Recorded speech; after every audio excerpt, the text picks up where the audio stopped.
Welcome back to MCBE Teacher Read-Alouds. Today we are reading The Magic Tree House book number 8, Midnight on the Moon by Mary Pope Osborne. Today we are reading chapter 5. Hang on! Annie drove the moon buggy over bumps and hollows.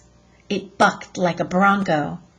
"I'm going through there," she pointed to an opening between two mountains. Jack held on to the dashboard. The buggy bumped toward the opening and shot through. On the other side, the ground was even rockier. "Look for the fourth M thing," said Annie, bouncing up and down.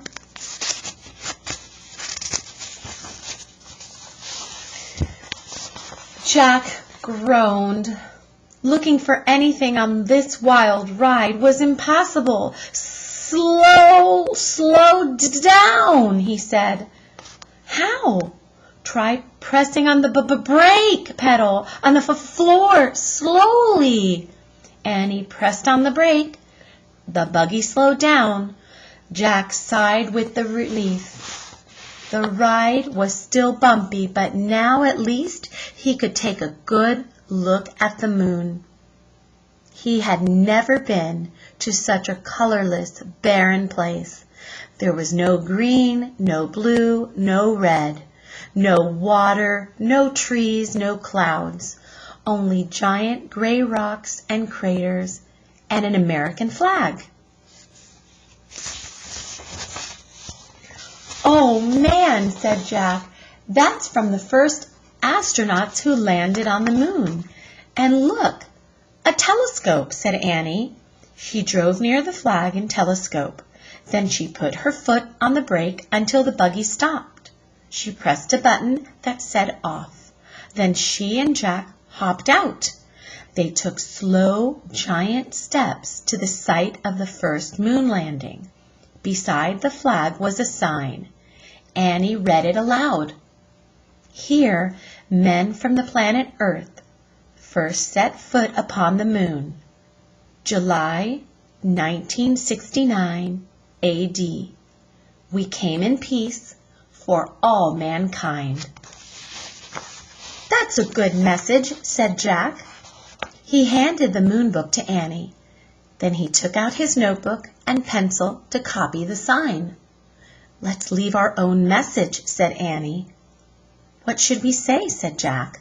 "The same thing," said Annie, "but we say are the first kids." Jack turned to a new page in his notebook. In big letters he wrote their message. "Now we have to sign it," said Annie. Jack signed his name. Then he passed the notebook and pencil to Annie. She signed her name and passed the notebook back.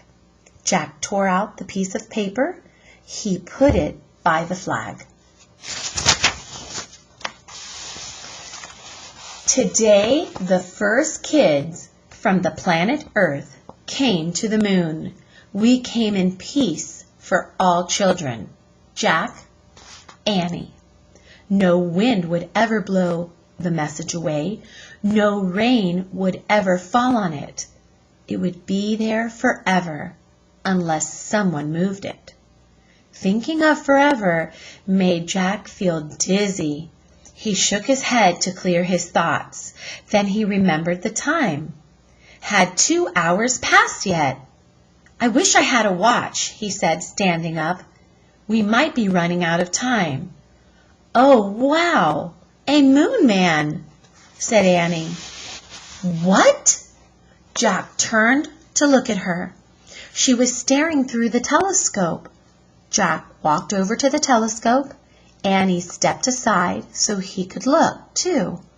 Jack gasped. In the distance, something was flying above the ground. It looked like a giant man in a spacesuit. Come back for chapter 6. High jump!